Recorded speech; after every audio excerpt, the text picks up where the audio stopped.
Abasuubuzi abawererako ddala mu kikuubo ne mu bitundu ebirala wakati mu kibuga Kampala enkya ya leero tebatawaanye kuggulawo maduuka gaabwe nga bawakanya emisolo egibabinikibwa ekitongole ekiwooza ky'omusolo ekya Uganda Revenue Authority egitasaana kw'ossa n'okuvuganya okweyongera buli lukya okuva eri abasuubuzi abagwira abakola emirimu gye gimu egifaanagana n'egyabwe. Emisolo mingi batugereko emisolo mingi tebaagala tuwuliriza kye tubagamba.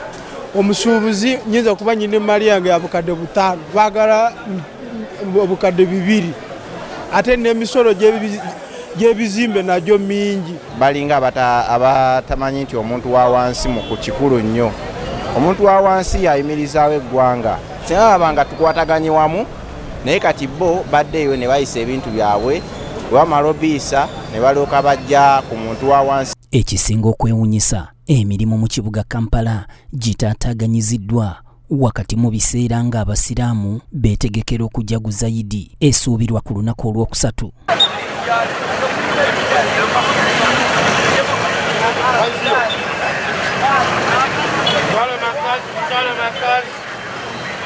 Ekibuga kisiibye ku bunkenke ng'amagye geetalanga Namutala omunyage Kente olw'obutabanguko obubadde busuubirwa. Olw'emisolo emipya gavumenti gye yatutaddeko egya e-tax kubanga egyo emisolo ginyigiriza omuntu nganze nga ndi mu retail nga nte yaleeta Abachina ntunda bintu byebimu nabo ne babeera nga ffenna tuli mu katale mu kintu kimu.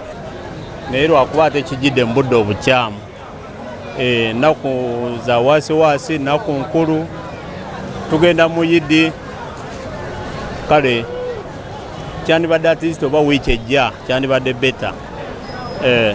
Era embeera bw'etandise okukyuka waliwo abakwatiddwa. Tutuuseeko mu mayaafiisi ag'enjawulo mu zaakeedi ez'enjawulo okusisinkana bassentebe baayo era bangi ku bo bawadde endowooza zaabwe. Tutereeza ensobi zino ezikoleddwa mu misolo kubanga mutufudde ente y'abaana tubagambako naye mutugamba tuli mu informal sector. Informal sector mu abali mu formal sector ate ne mutupulaningira ebintu ebitta eggwanga.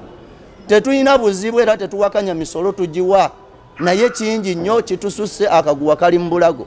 Bannange mwebuulirireko bwe kiba kiganya okwebuulirira naffe bigenda tusukkako bituve mu ngalo. Mbeera kana akaseera kwolaba eggwanga nga gwe ddala pulezidenti okimanyi lyasalibwako buki obuyambi olina kukwatagana naki n'abannansi era abasuubuzi abaliyimirizaawo. Commissioner General twajja ffe ng'abakulembeze nga tutudde mu Sendawula Hall ne tukutegeeza nti abantu abakolera mu downtown tebaasoma, abamu tebamanyi na kunyiga simu amanyi kwata yes. Kati gwe bw'omuleetera e-freeze ng'omugambe agiteeke ku simu ye ddala oba oli mu kunyigiriza omuntu oyo ekitenkanika. Bano bagamba nti bamalirivu okugenda mu maaso n'okwekalakasa kwabwe okutuusa nga gavumenti eyingidde mu nsonga zino. Twogeddeko ne bye tubabuulidde mubimanyi era mubitegeera tewakyali kipya.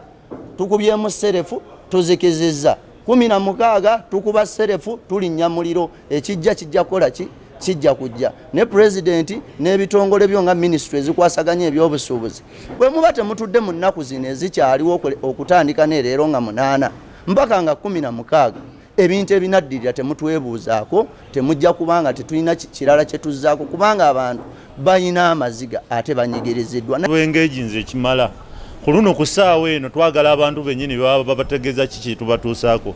Kiba kitegeeza nti obukulembeze bwaffe mu kibuga Kampala ffe ng'abakulembeze b'eggwanga mubunyoomodde kati tokyasobola kulaba mugaso gwange. China bavuze bayiribya kati market zaffe Abachina era tujja embeera munaagano tugenda bakwatanga Abachina bali mu market zaffe abaana ffe ng'abakulembeze bagenda laba mukulembeze laptop gyatunda akakadde Omuchina agirunda emitwalo ameka 5 ate mutaddewo embeera eyo y'okunyigiza emisolo emisolo ate Abachina kye nawulidde basasula misolo. Bano basabye omukulembeze w'eggwanga Yoweri Kaguta Museveni Tibuhaburwa okuyingira mu nsonga y'abasuubuzi kubanga ekutte wansi ne waggulu. Omwogezi wa poliisi mu ggwanga SCP Fred Enanga alambuludde ku mbeera ebadde mu kibuga.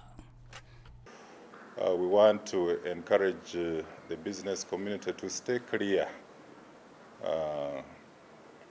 and avoid politicizing the whole thing and bringing in politicians who are having very selfish interests of seeing how this can expand into political demonstrations and end up into a civil uprising that can affect the entire country.